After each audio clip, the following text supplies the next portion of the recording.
तो स्वागत है आपका पाठशाला में। आज हम देखने वाले टाइप्स ऑफ इलेक्ट्रिक करंट।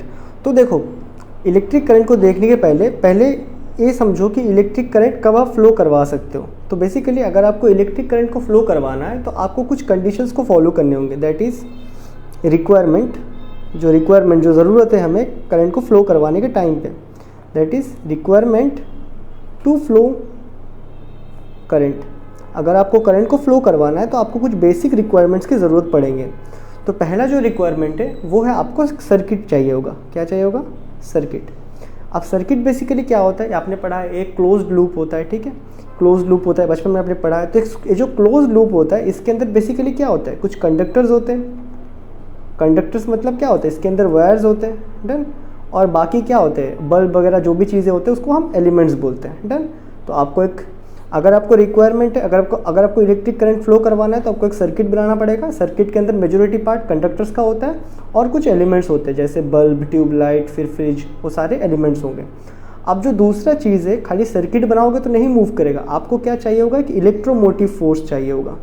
क्या चाहिए होगा? Electromotive force. Very important. आप जो बैटरी में V देखते हो ना, वो पोटेंशियल है, ठीक है, पोटेंशियल। इनके बारे में बात हम करेंगे, आगे आएगा टॉपिक्स। और एक जो चीज़ चाहिए वो है इलेक्ट्रोमोटिव फोर्स। अब जो इलेक्ट्रोमोटिव फोर्स है ये बेसिकली हम बहुत तरीके से बना सकते हैं। एक तो बेसिक फंडामेंटल सेल से बनाया जा सकता है, दूसरा हम इसको बना सकते हैं डायनामो से, डन। फिर हम बना सकते हैं तुम्हारा हाइड्रोलिक पावर, या फिर सिंपली बोल लो AC जनरेटर हो गया। AC जनरेटर, जो डायनामो होता है ना, जो डायनामो होता है इसी को हम बोलते हैं DC जनरेटर। असल में आया बात समझ में? डायनेमो ही DC जनरेटर है और AC जनरेटर एक अलग से एक और मशीन है, डन। तो ये सारे तरीके जिससे कि हम इलेक्ट्रोमोटिव फोर्स बना सकते हैं। तो अगर आपके पास एक इलेक्ट्रोमोटिव फोर्स है और एक सर्किट है तो आप करंट को रन करवा सकते हो। तो उसी के बेस्ड में हम यहाँ पे कुछ टाइप्स ऑफ करंट की क्लासिफिकेशन करना चाहते हैं। जो पहला जो हमारे पास टाइप आता है वो है DC। DC मतलब direct current, direct current. So direct current का अगर आपको डेफिनेशन लिखना पड़े तो आप क्या लिखोगे? In this type of current,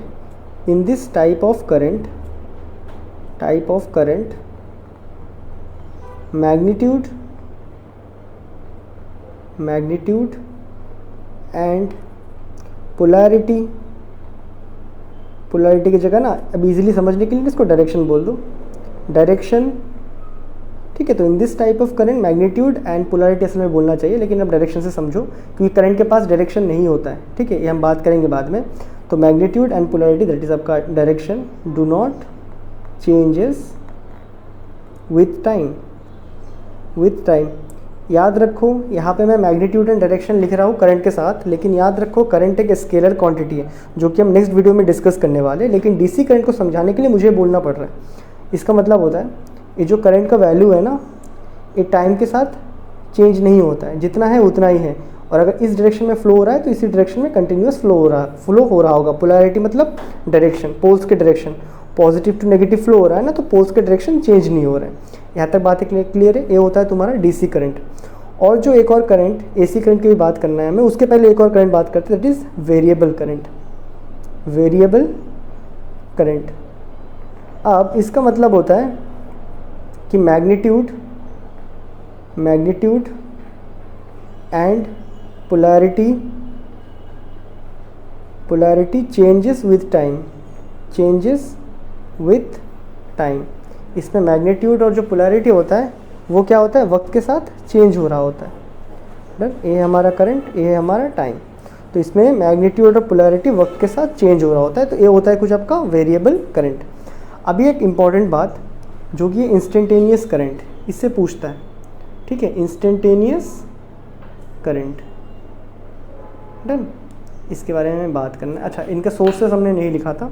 जो DC करंट है इसका जो सोर्स रहेगा ना आपका DC करंट का सोर्स रहेगा आपका सेल, जो आपका सेल आप बैटरी में टॉर्च में लगाते हो ना, वो वाला सेल। फिर आपका डायनामो, याद रखना डायनामो एक DC जनरेटर है, ठीक है, वो DC करंट को जनरेट करता है। वेरिएबल करंट कुछ भी हो सकता है, फ्लैक्चुएशन हो रहा है, कंटिन्यूअस, तो इस तरह कुछ हो रहा है, मतलब लूज कनेक्शंस है। मान लो कि आपने एक बैटरी कनेक्ट किया, उसमें कुछ लूज कनेक्शन है, तो अचानक लाइट जल रहा है फिर कम हो रहा है, तो ऐसा कंडीशन है वो, ठीक है। अब इंस्टेंटेनियस करंट क्या होता है? It is the magnitude of current, it is the magnitude of current at very small time, बहुत ही छोटा टाइम में, बहुत ही छोटा सा टाइम में कितना करंट रहा होगा उसी को बोलते हैं इंस्टेंटेनियस करंट। तो छोटा टाइम के लिए हम क्या लगाते हैं, delta T, limit delta T tends to zero, क्योंकि D Q by D T क्या होता है, आपका करंट होता है ना। तो यहाँ पे डेल्टा टी, जो टी डी टी है, इसको ज़ीरो के बराबर, मतलब बहुत ही छोटा टाइम में देखोगे तो आपको मिल जाएगा इंस्टेंटेनियस करंट। इसका आप इसको कहाँ देख सकते हो, एग्जाम्पल में अगर आप इसको कहाँ देख सकते हो, डिस्चार्जिंग ऑफ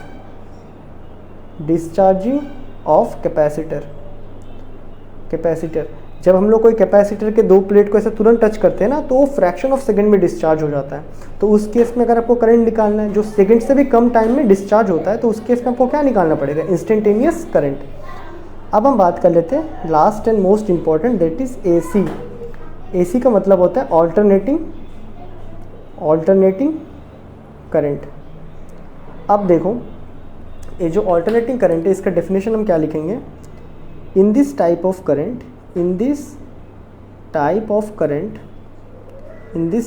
करंट मैग्नीट्यूड जो वैल्यू होगा, मैग्नीट्यूड चेंजेस कंटिन्यूसली। जो मैग्नीट्यूड होता है ना, वो कंटिन्यूसली चेंज हो रहा होता है। And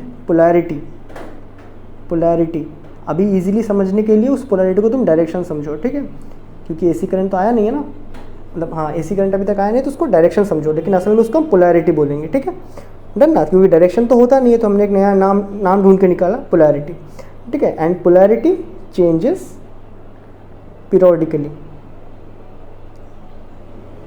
done, polarity changes periodically. इसका डायग्राम कुछ ऐसा होता है, ये तुम्हारा करंट है, ये तुम्हारा टाइम है, ये देखो ये चल रहा है, फिर उल्टा पोलैरिटी में चलेगा। देखो मैग्नीट्यूड हर बार चेंज हो रहा है, लेकिन कभी पॉजिटिव पोल्स में चल रहा है तो कभी नेगेटिव में चल रहा है, डन है।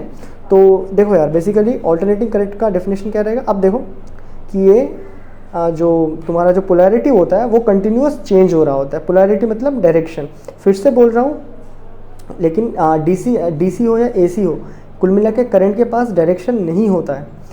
क्यों नहीं होता है, क्योंकि अगर मैग्नीट्यूड तो है 10 एम्पेयर 20 एम्पेयर, अगर डायरेक्शन भी डाल दोगे तो वेक्टर क्वांटिटी बोलना पड़ेगा, लेकिन हमने देखा कि ये वेक्टर लॉ को फॉलो नहीं करता है। जो अलजेब्रिक लॉ है ना, जो वेक्टर सम है ना, उसको फॉलो नहीं करता है। तो उसके चक्कर में हमें करंट को स्केलर क्वांटिटी बताना पड़ा। और जो उसमें इंपॉर्टेंट बात है, जब उसमें डायरेक्शन होता नहीं है, लेकिन उस चीज़ को समझाने के लिए हमें एक और टर्म लेना पड़ा जिसका नाम है पोलैरिटी। तो याद रखना, यहाँ पे जो पोलैरिटी होता है वो इनडायरेक्टली डायरेक्शन को ही बता रहा होता है। यहाँ तक बातें क्लियर है। तो ये सारे आपके पास टाइप्स ऑफ करंट है, और ये सारे टाइप्स ऑफ करंट हम क्लास 12th में स्टडी करने वाले हैं सारे के सारे। ये तो भाई अभी चलने वाला है, उसके बाद आपका एसी चलेगा। तो ये था आपका टाइप्स ऑफ करंट के बारे में। तो मैं मिलता हूँ आपसे नेक्स्ट वीडियो में, तब तक के लिए गुड बाय।